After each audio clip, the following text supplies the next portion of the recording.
खबरें खेती में आपका स्वागत है। मैं हूं रूपम। आइए एक नजर डालते हैं आज क्या है खास कृषि समाचार में। आने वाले रबी मौसम में प्रदेश के किसानों को गेहूं बीज मुफ्त में उपलब्ध कराया जाएगा। प्रदेश में 15 नवंबर से धान की खरीद होगी शुरू। राजेंद्र आलू 3 और कुर्फी लालिमा पिछात आलू के उन्नत प्रभेद हैं। प्रदेश में रबी अभियान 2024-25 की शुरुआत हो गई है। राज्य सरकार और कृषि विभाग के द्वारा आने वाली रबी मौसम में फसलों के उत्पादन में बढ़ोतरी की तैयारी जोर शोर से चल रही है। खास तौर पर गेहूं, मक्का, दलहन और तिलहन फसलों की बुवाई का रकबा बढ़ाने पर जोर दिया जा रहा है।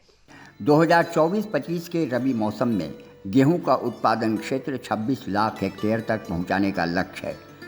कुल मिलाकर इस वर्ष 45 लाख हेक्टेयर भूमि पर रबी फसलों की बुआई का लक्ष्य रखा गया है, जिसमें गेहूं, दलहन और तिलहन प्रमुख फसलें होंगी। इस साल अच्छी बारिश और खेतों में बेहतर नमी के कारण रबी फसलों के लिए स्थितियां अनुकूल मानी जा रही हैं, जिससे बुआई क्षेत्र में वृद्धि की संभावना है। मक्का की बुआई के लिए लगभग 8 लाख हेक्टेयर का लक्ष्य रखा गया है। इसी तरह 4 लाख हेक्टेयर में चना, मसूर सहित दलहन और 3 लाख हेक्टेयर में तिलहन फसलों की बुआई होगी। केंद्र और राज्य सरकार दोनों ही दलहन और तिलहन उत्पादन बढ़ाने पर विशेष जोर दे रही हैं। कृषि विभाग का ये उद्देश्य है कि आगे आने वाले रबी के मौसम में बिहार में दलहन, तिलहन का उत्पादन बढ़े, साथ ही गेहूं का भी उत्पादकता और बढ़े। उसी के साथ जो हमारे बागवानी के काम होते हैं उसमें भी किसान ज़्यादा उत्पादन कर सके और उसको लाभ मिल सके। इसके लिए जो दलहन तिलहन की हमारे फसलें हैं, चना, मसूर, मटर, ऐसे फसलों के बीज को, गेहूं के बीज को किसानों को उपलब्ध कराना।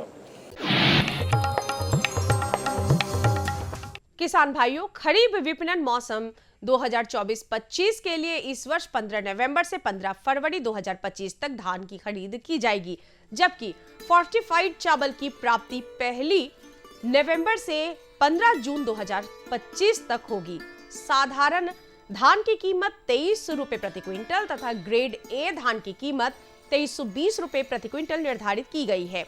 इच्छुक किसान कृषि विभाग के पोर्टल www.dptagriculturebihar.gov.in पर जाकर निबंधन करा सकते हैं।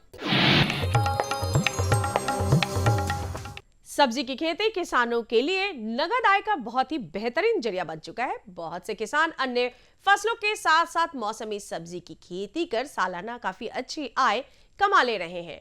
वैशाली जिले के राम नारायणपुर गांव के किसान शिव पूजन सिंह ने 500 रुपए प्रति कट्ठा की लागत से 1 एकड़ में बंधा गोभी की खेती की है। इन्हें 2000 रुपए प्रति कट्ठा की दर से मुनाफा हो रहा है। शिव पूजन जैविक विधि से सब्जी उगाते हैं, जिससे उनकी फसल का स्वाद भी बेहतर और उपज भी काफी अच्छी आ रही है।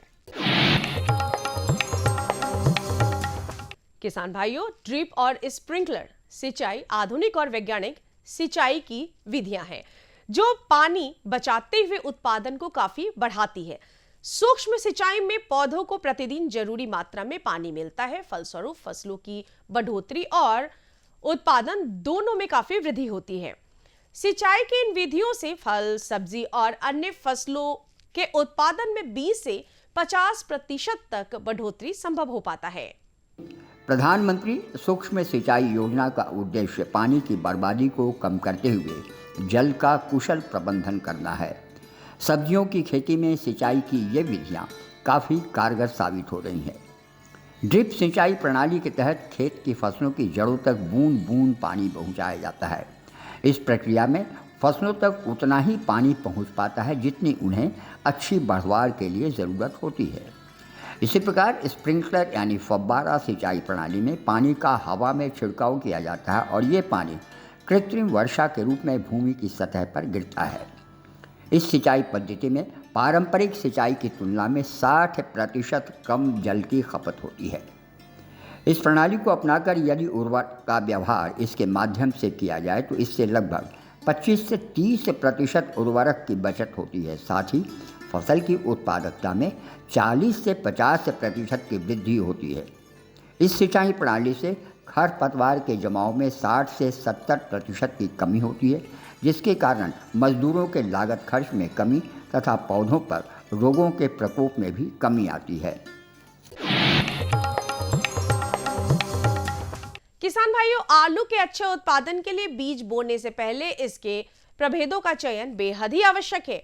आलू की अगाध किस्मों में कुर्फी बादशाह, कुर्फी ज्योति, कुर्फी पुखराज उन्नत प्रभेद माने जाते हैं, जबकि पिछात किस्मों में राजेंद्र आलू 3, कुर्फी लालिमा को कृषि वैज्ञानिक आलू के उन्नत प्रभेद बताते हैं। वहीं आलू के चिप्स, पापड़ आदि के लिए सबसे उन्नत प्रभेद है कुर्फी चिप्सोना। अब एक नजर मंडी के ताजा भाव पर। मंडी भाव। राजधानी पटना की बाजार समिति सब्जी मंडी में आलू प्याज के भाव उतार चढ़ाव के बाद कुछ इस प्रकार स्थिर हुए। नया आलू 3800 रुपये प्रति क्विंटल, नया सफ़ेद आलू 3500 रुपये प्रति क्विंटल, लोकल प्याज 5200 रुपये प्रति क्विंटल।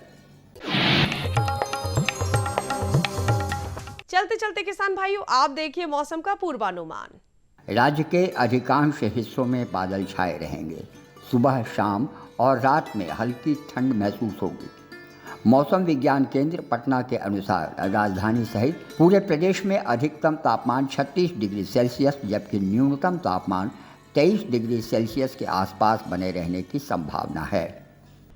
अभी आप देख रहे थे कृषि जगत में हो रही तमाम हलचलों को खबरें खेती के माध्यम से, जिसमें आपने जाना मंडी भाव, उपकरण, उन्नत प्रभेद, सफलता की नई कहानी और मौसम का हाल। नमस्कार हमारे अन्नदाता किसान भाई बहनों, दिवाली आ रही है, ऐसे में आप तमाम दर्शकों को रोशनी के इस पावन पर्व में हार्दिक शुभकामनाएं और आपका जीवन खुशियों से भरपूर रहे। इन्हीं शुभकामनाओं के साथ मैं पूनम आप तमाम दर्शकों का कृषि दर्शन कार्यक्रम के इस अंक में स्वागत करती हूँ। किसान भाइयों, टीवी रिपोर्ट हो या वीडियो फिल्म एक ऐसा माध्यम होता है जिससे हम किसी भी विषय वस्तु को आसानी से समझ सकते हैं और सीख सकते हैं। कार्यक्रम में आगे ही ऐसे ही कुछ टीवी रिपोर्ट और वीडियो फिल्म है जो हम देखेंगे, लेकिन इस छोटे से विराम के बाद। जब हमारी आगे आने वाली पीढ़ी जो 70% कृषि से जुड़ा हुआ काम है उससे जुड़ेगा, उसके विकास में उसकी भूमिका होगी, तभी तो भारत आगे बढ़ेगा। और युवाओं को कृषि से जोड़ना, बाकी इसके तकनीकी पक्ष बहुत होंगे जो हमारे अंतर्राष्ट्रीय स्कॉलर हैं, वो अपनी बातों को कहेंगे। हर जोखिम से निकल कर फसल आए, सुरक्षित हो जाए, फसल बीमा से हर किसान अब आत्मनिर्भर हो जाए। अब सूखा पड़े या बाढ़ आ जाए, कोई डर नहीं। अब ओले पड़े या कीट पतंगे फसल खा जाए, कोई फिक्र नहीं। अब कैसी भी आपदा हमारी फसल पे आ जाए, क्षति होने पर हमारे दावों का उचित भुगतान मिलता है, क्योंकि हमने लिया है प्रधानमंत्री फसल बीमा। बुआई से फसल कटाई तक हर जोखिम का दावा, न्यूनतम प्रीमियम पर अधिकतम भुगतान का वादा। योजना से हर साल जुड़ रहे हैं 5 करोड़ से ज्यादा किसान। अब आपकी है बारी। नजदीकी कृषि कार्यालय, सहकारी समिति, बैंक शाखा, अधिकृत बीमा कंपनी या जन सेवा केंद्र में स्वेच्छा से करा सकते हैं पंजीकरण। फसल बीमा पोर्टल या फसल बीमा ऐप द्वारा भी किया जा सकता है पंजीकरण। प्रधानमंत्री फसल बीमा योजना, आपकी फसलों का संपूर्ण सुरक्षा कवच। कृषि एवं किसान कल्याण मंत्रालय, भारत सरकार। दर्शकों, ब्रेक के बाद आपका पुनः स्वागत है कार्यक्रम कृषि दर्शन में। कृषि में युवाओं की भागीदारी विषय पर लालगंज के पंचदमिया गांव में त्रिदिवसीय कार्यशाला का आयोजन किया गया, जिसमें खेती किसानी से लेकर प्रदर्शनी, साथ ही साथ मत्स्य पालन और रेशम कीट जैसी कई कार्यशालाओं का आयोजन किया गया, जिसमें माननीय विधायक और स्थानीय कई किसानों ने और साथ ही साथ देश विदेश के कई कृषि विशेषज्ञों ने बढ़ चढ़कर हिस्सा लिया। तो आइए देखते हैं इसी पर आधारित हमारी खास टीवी रिपोर्ट।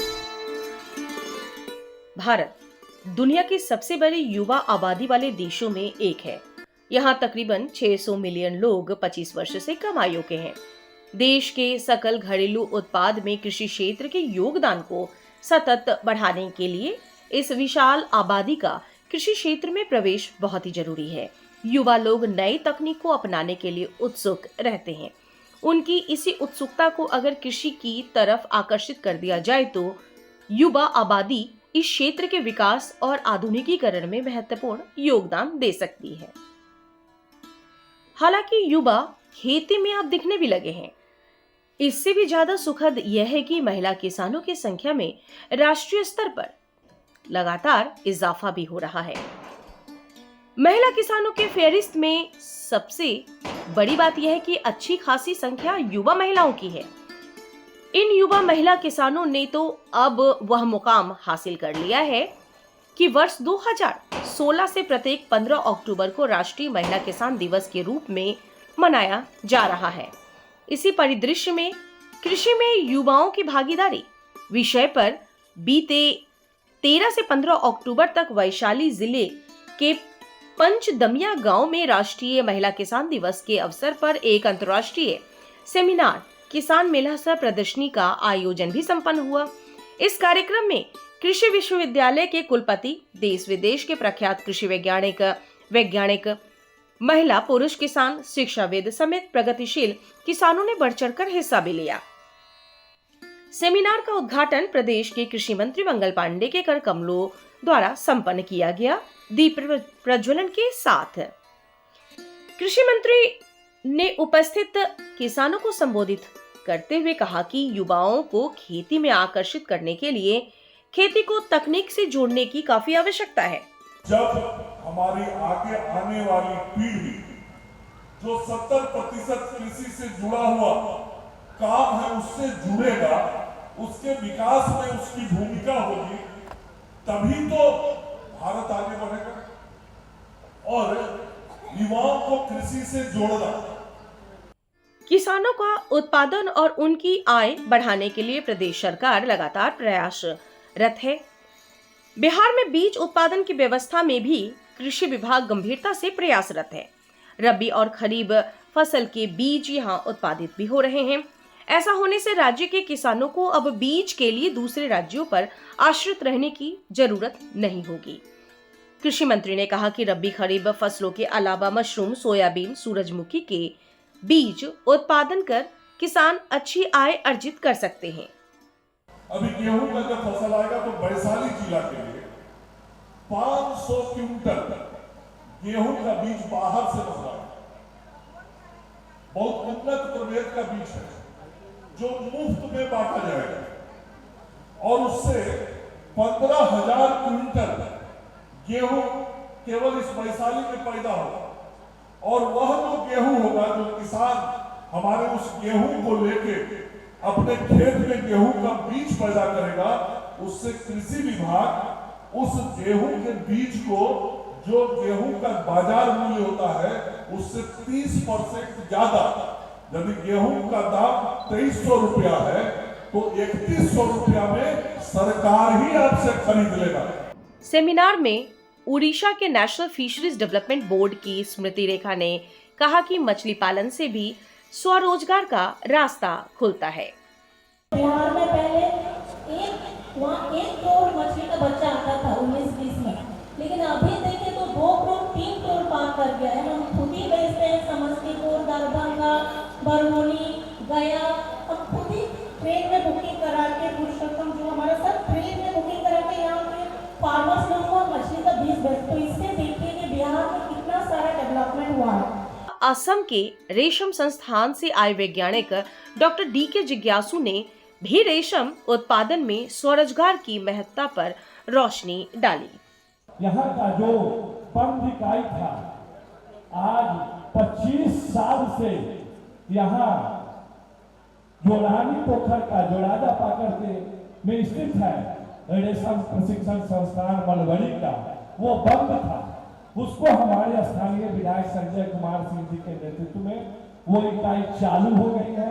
उसमें 4 करोड़ रुपया भी आ गया है, काम हो रहा है। वहीं अगले दिन सेमिनार का उद्घाटन सहकारिता, वन एवं पर्यावरण मंत्री डॉक्टर प्रेम कुमार ने किया। उन्होंने कहा कि राज्य में जिला स्तर पर सहकारिता बैंक की स्थापना की जा रही है, जिससे किसानों को काम करने में काफी सहूलियत होगी।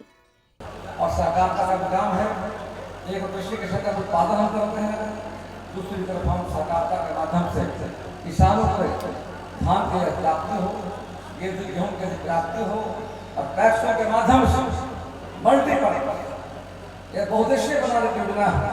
और पहली बार भारत सरकार माननीय प्रधानमंत्री जी ने सहकारिता विभाग कृषि मंत्रालय से अलग किया है, अलग मंत्रालय बनाया गया है। माननीय अमित शाह जी के नेतृत्व में सहकारिता विभाग तेजी से आगे बढ़ रहा है। हम लोगों ने एक योजना शुरू की है, बैंकों को आत्मनिर्भर कैसे बनाया जाए, और बैंक का उद्देश्य, सहकारी बैंक का उद्देश्य था गाँव में रहने वाले किसान भाई बहनों को, सहकारिता से जुड़े लोगों को आगे बढ़ाना और बैंक को आत्मनिर्भर बनाने की दिशा में यह काम किया गया है। और यहाँ पर वैशाली लिमिटेड हाजीपुर द्वारा वैशाली जिले में किसानों, छोटे व्यापारियों, छात्रों आदि को बैंकिंग सेवा प्रदान जा रही है। बैंक अपने ग्राहकों को आवश्यकतानुसार विभिन्न प्रकार की योजनाओं के माध्यम से वित्त पोषण करते हैं। मुझे अपार खुशी हो रही है और सुनिश्चित करते हुए हर्ष हो रहा है कि कोऑपरेटिव बैंक हाजीपुर सुदूर ग्रामीण क्षेत्रों में बैंक की सुविधा की ओर अधिक सुगम तरीके से पहुंचाने के लिए बैंक पायलट प्रोजेक्ट के तहत जमा अभिकर्ता केंद्र खोल रहे थे। एक नई योजना को शुरू करने जा रही है। इसके सर्वप्रथम बैंक के लालगंज शाखा अंतर्गत अमृतपुर पंचायत का चयन किया गया।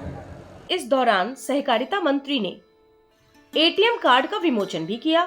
उन्होंने कुछ किसानों के बीच एटीएम कार्ड का वितरण भी किया और पैक्सों से जुड़े सभी किसानों को कार्ड की उपलब्धता का भरोसा भी दिलाया।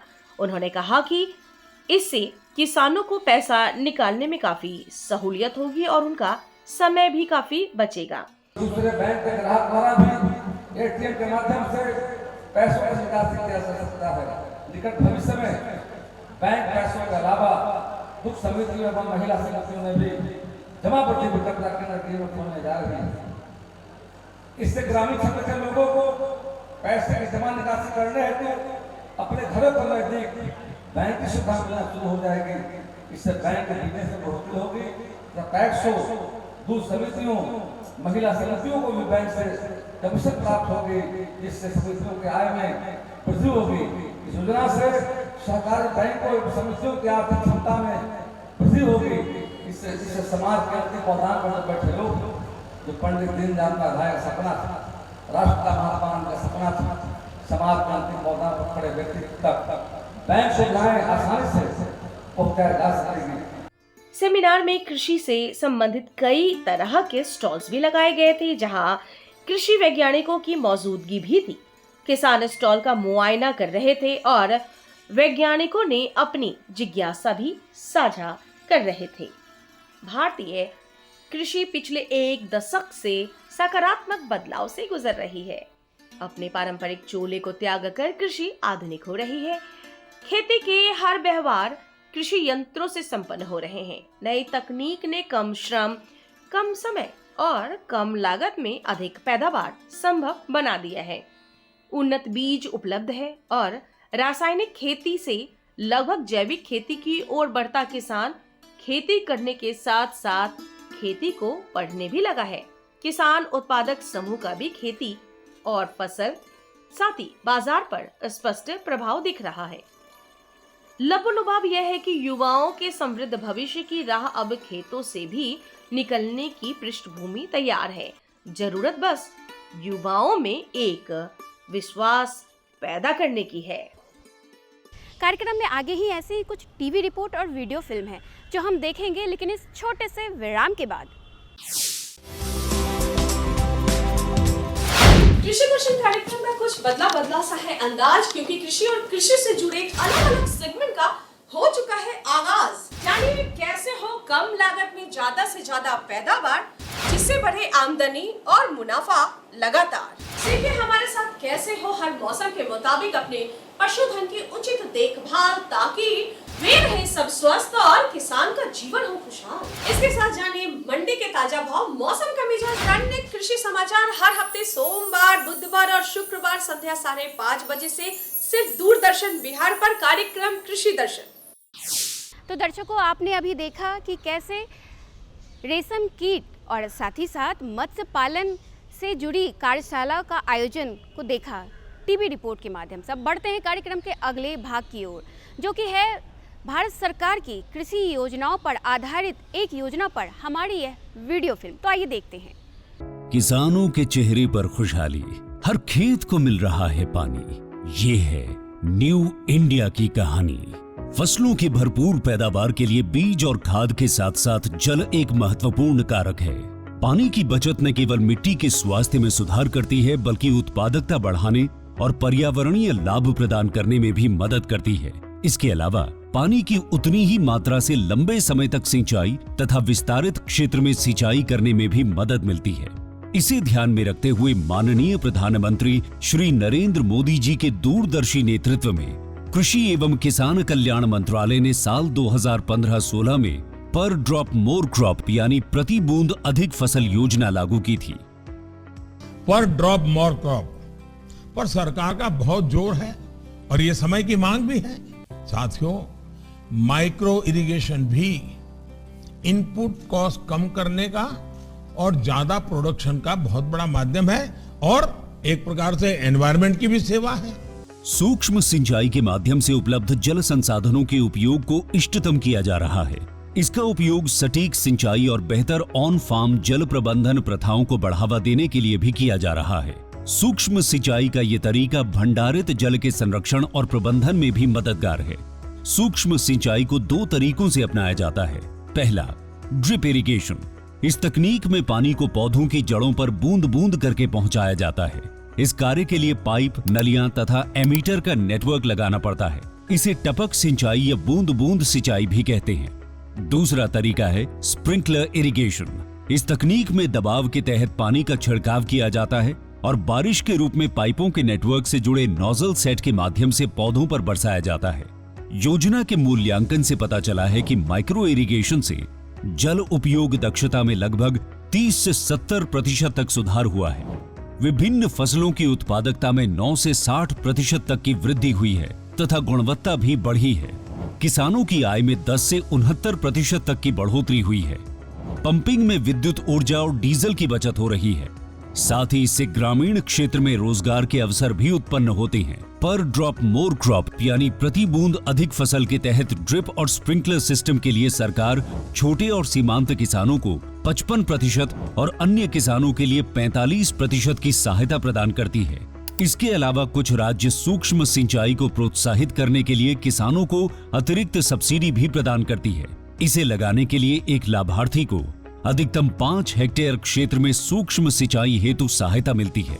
पिछले 9 वर्षों में प्रति बूंद अधिक फसल यानी पीडीएमसी योजना के माध्यम से सूक्ष्म सिंचाई के तहत लगभग 78 लाख हेक्टेयर क्षेत्र को कवर किया गया है, जो कि 81% से अधिक सूक्ष्म सिंचाई कवरेज है। इसके अलावा सूक्ष्म सिंचाई के कवरेज के विस्तार के लिए नाबार्ड के साथ मिलकर 5,000 करोड़ रुपए की सूक्ष्म सिंचाई कोष यानी MIF बनाया गया है एवं इस कोष को 10,000 करोड़ रुपए तक बढ़ाना प्रस्तावित है। पर ड्रॉप मोर क्रॉप योजना का लाभ पाने हेतु अपने नजदीकी कृषि एवं उद्यान विकास के कार्यालय से संपर्क करें। माननीय प्रधानमंत्री श्री नरेंद्र मोदी जी के मार्गदर्शन में देश का किसान अब आत्मनिर्भर होकर खुशहाली की ओर अग्रसर है। देश अब संकल्प से सिद्धि की ओर बढ़ चला है।